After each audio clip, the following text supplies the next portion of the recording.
Documentário Antônio Marinho. A verdade por trás da origem dos judeus e da ilusão religiosa. Introdução. A maioria das pessoas pensa que sabe quem são os judeus, mas será que conhecem mesmo sua origem? Será que a imagem moderna do judeu branco europeu representa o povo que viveu no deserto há milhares de anos, sob o sol escaldante do Oriente Médio? Este documentário propõe uma reflexão profunda e necessária. Vamos explicar passo a passo a origem dos hebreus, a transformação de sua identidade e o uso político-religioso que se fez disso ao longo da história, sem dogmas, sem fanatismo e sem medo da verdade. Capítulo 1. Quem eram os hebreus originais? Historicamente, os hebreus surgiram na região do Crescente Fértil, que inclui Mesopotâmia, atual Iraque, Canaã, Palestina, Israel, Egito, norte da África, Etiópia, Sudão e Arábia. Essas terras eram habitadas por povos de pele escura a morena, com traços semitas, cabelos ondulados ou crespos, nariz largo e olhos escuros. Os antigos hebreus eram fisicamente semelhantes aos árabes e povos africanos do Nordeste. Exemplos históricos e bíblicos. Abraão, patriarca dos hebreus, veio de Ur dos Caldeus, Iraque. Moisés casou-se com Zípora, uma cusita etíope. O profeta Jeremias já mencionava os etíopes com naturalidade, mostrando que a pele escura era comum entre os povos da região.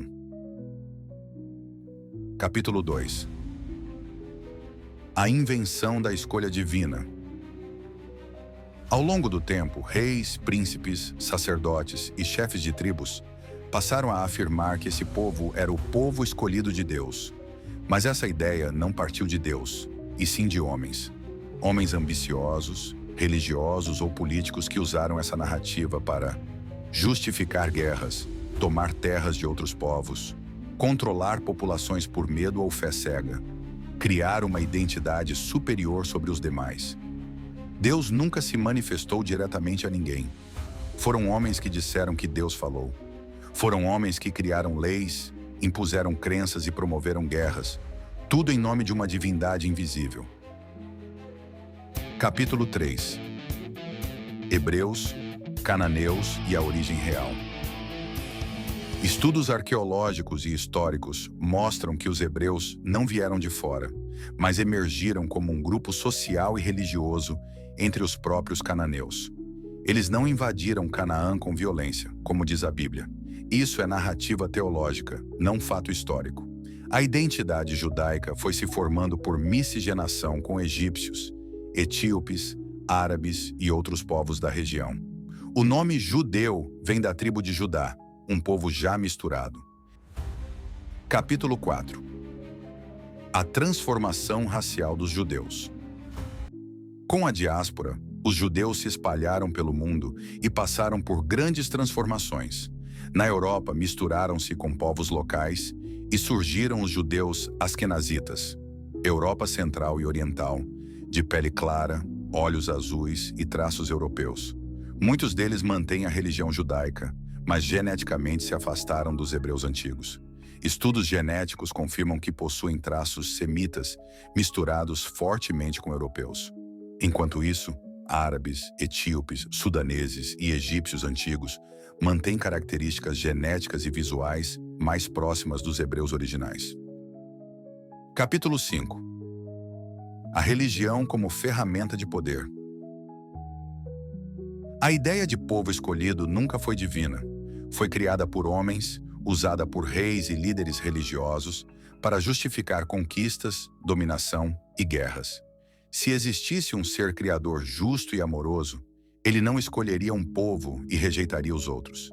Ele não apoiaria extermínios, escravidões e conquistas sangrentas. As igrejas de hoje que pregam que Deus está com Israel ou que Deus é guerra contra o Islã estão seguindo ideologias humanas, não princípios divinos. Capítulo 6. A falsa guerra santa e a igreja destruída. Hoje, muitos cristãos vivem pela emoção, não pela razão. Eles apoiam Israel sem sequer entender quem é Israel. Israel moderno rejeita Jesus. Muitos judeus veem os cristãos com desprezo e consideram a fé cristã uma heresia.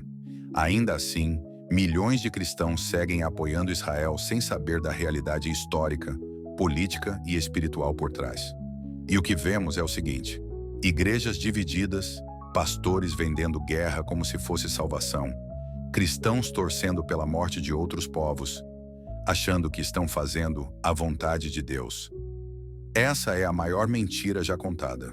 Conclusão: Deus não é guerra. Deus não é igreja. Deus não é poder. Se existe um Criador, Ele não ama a guerra. Ele não se alegra com a morte de um ser humano. Ele não torce por uma nação enquanto outra é destruída. Se você acredita que Deus está de um lado e odeia o outro, então você não acredita em amor. Acredita em vingança. Acredita em si mesmo. Hoje, muitas igrejas estão falidas espiritualmente. São palcos de fanatismo, política, ódio disfarçado de fé. Quem torce pela destruição do próximo em nome de Deus é pior do que o próprio mal. Essas pessoas não representam Deus. Representam a corrupção humana travestida de religião. Mensagem final. Não vale a pena lutar por povos que não lutam por você. Não vale a pena defender nações que rejeitam o que você crê. Busque a verdade, busque a paz, busque a justiça. Cuide da sua família, da sua comunidade, do seu povo. Porque se você não cuida dos seus, como poderá cuidar dos outros? E lembre-se, Deus não é guerra. Deus, se existir, é consciência, é justiça, é razão. Mas a religião distorceu tudo e transformou amor em ódio, fé em fanatismo e Deus em arma.